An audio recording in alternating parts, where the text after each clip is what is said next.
Auzubillahiminash-shaytanir-rajeem. Bismillahir-rahmanir-rahim. Today we will be discussing the anatomy and functions of different structures of the eye briefly.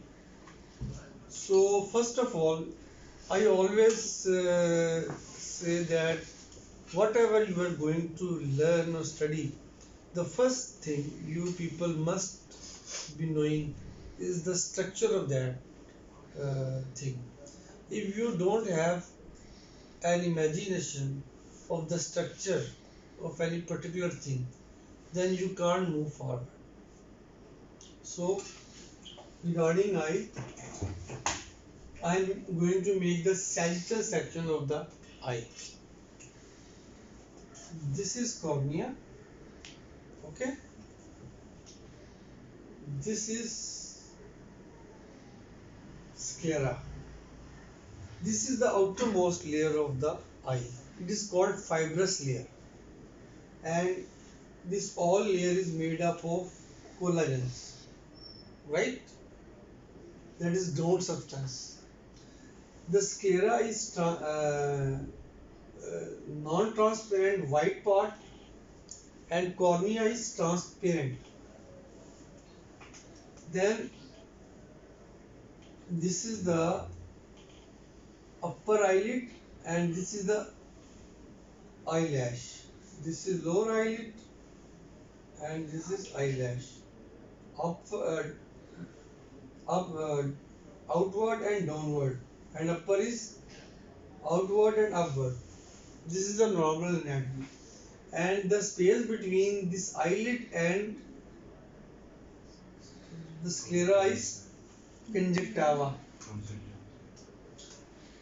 Then this the junction between cornea and the limbus.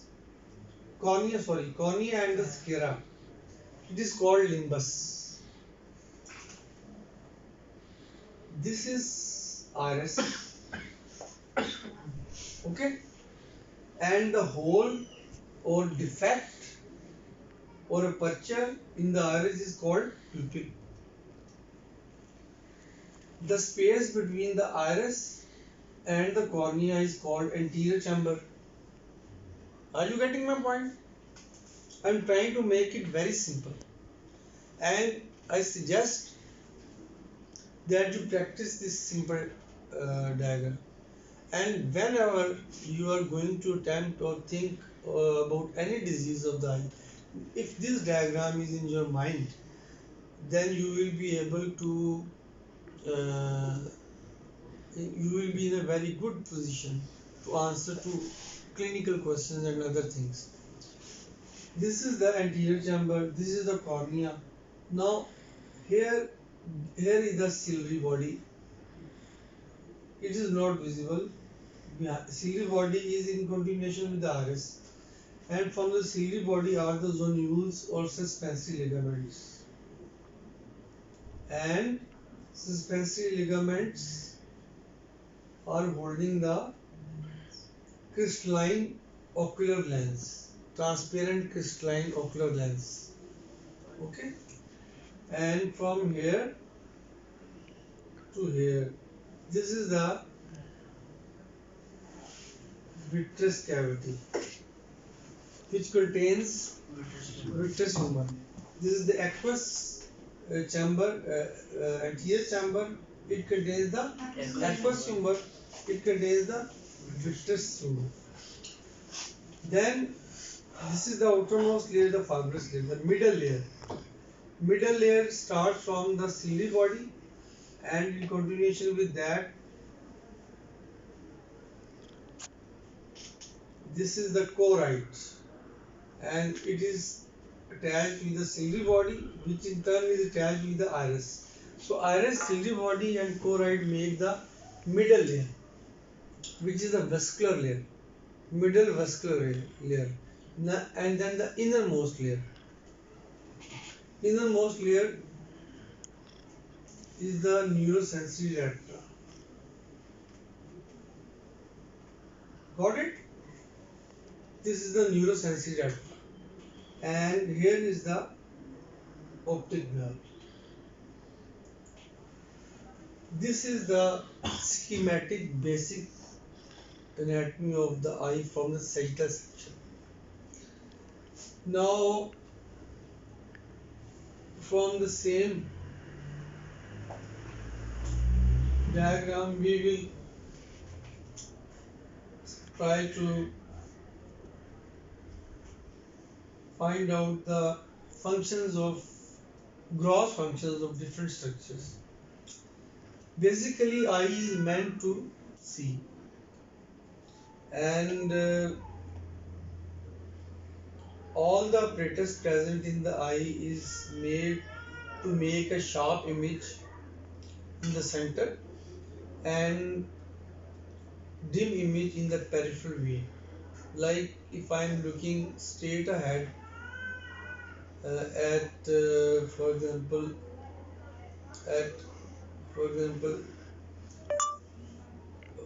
on the face of a student, then I am seeing his face very clearly.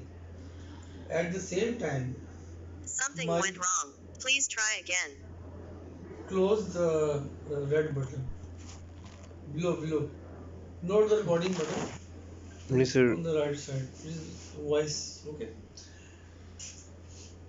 and having looking at the center point where I am seeing the sharp image. At the same time, I am looking. My eyes are giving me the information from the periphery, which is not very clear. These are the real fields. Now, first of all, when the air comes, light rays come, they first of all strike to the cornea like this. Okay, like take the two corneal rays, and after that they are converged, and then they are further converged by the iris. Sorry, lens. They are, let me make it, they are converged, right? Then they come to the iris. Let me make it a little bit more clearer. This converges, and when it comes to the lens, it converges a little more. Okay, then it is the second ray is coming from the cornea and it converges, and when it comes to the lens, it converges more, and it forms a single sharp image on the part of the retina which is called macula lutea. Now, total power of the eye in diopters is 58.6 diopter, you can say 60 diopters spherical for the sake of simplicity. Out of this 63 out of this 60 diopter spherical power of the eye, 43 diopter spherical is contributed by the cornea, because it is the first interface which the eyes rays of light encounter. Understood? So 43 is given by the lens. Subtract 43 from the 60. How much is it?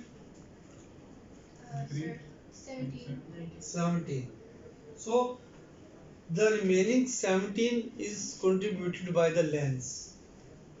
Maybe you can say 15 is contributed and the other 2 is contributed by aqueous humor and things like that, but the remaining 17 diopter spherical is contributed mainly by the lens, and they converge the rays of light and make a sharp image of any object. This is the main function of the, now the structures which you have studied, the function. Cornea's main function is to converge the rays of light. Lens main function is to converge the light, and neurosensory retina macula lutea has the cones. It perceives the images as photoreceptors, and the image is formed uh, inverted at the macula.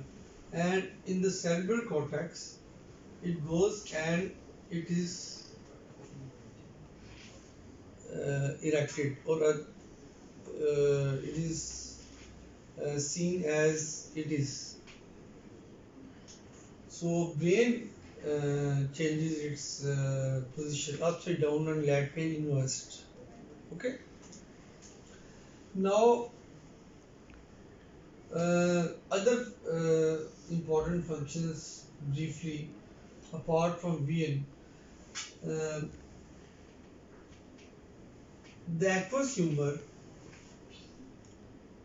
which which is secreted from the ciliary epithelium. This is ciliary epithelium.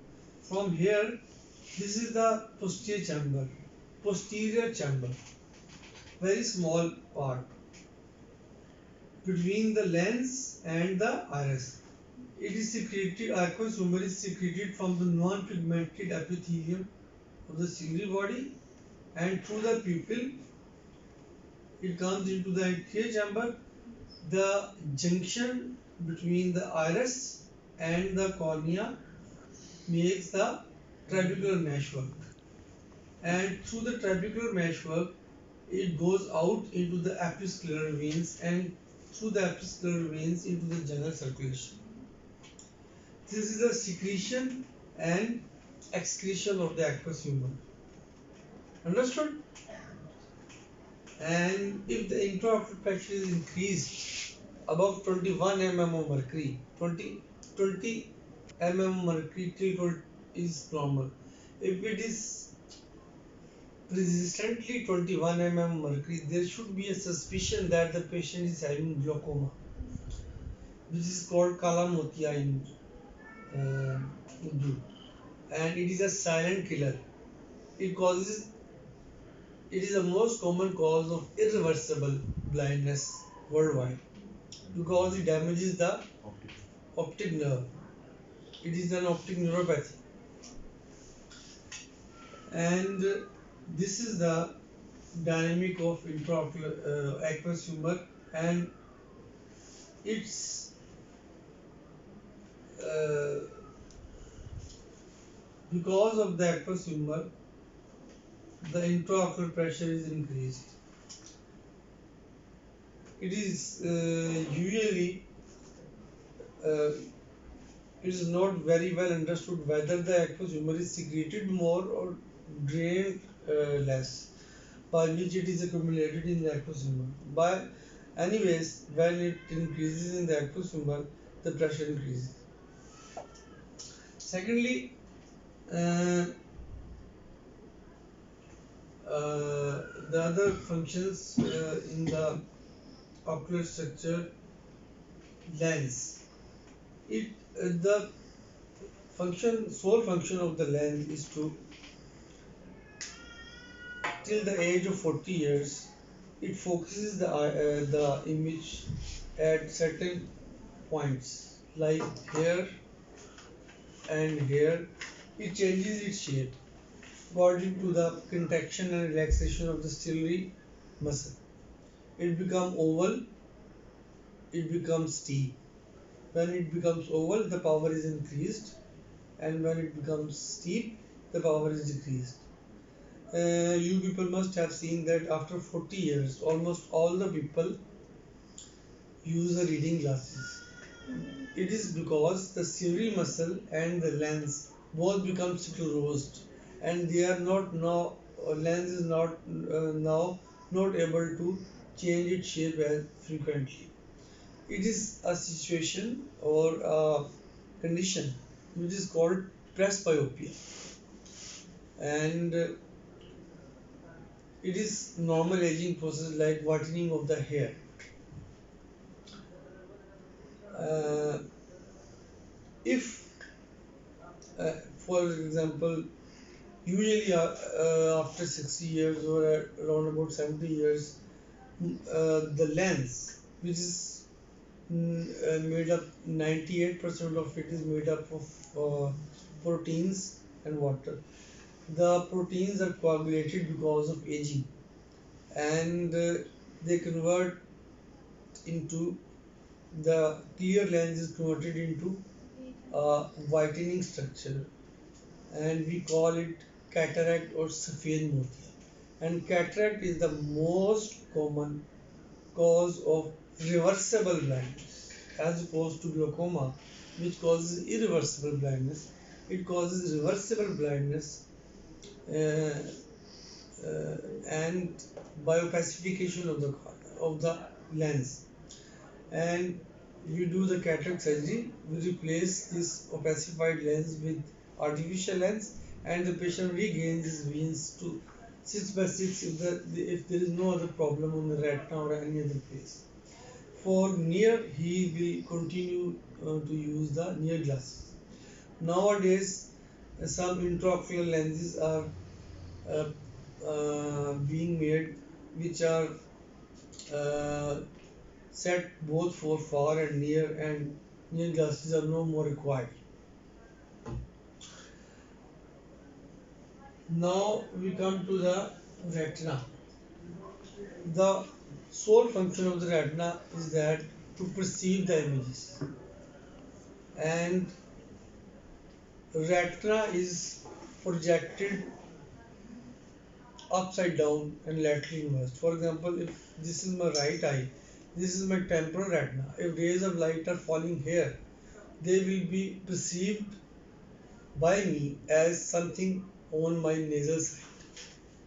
And if something is on the nasal side, I will see it on my temporal side. Similarly, upside down. So, brain makes the trick, and uh,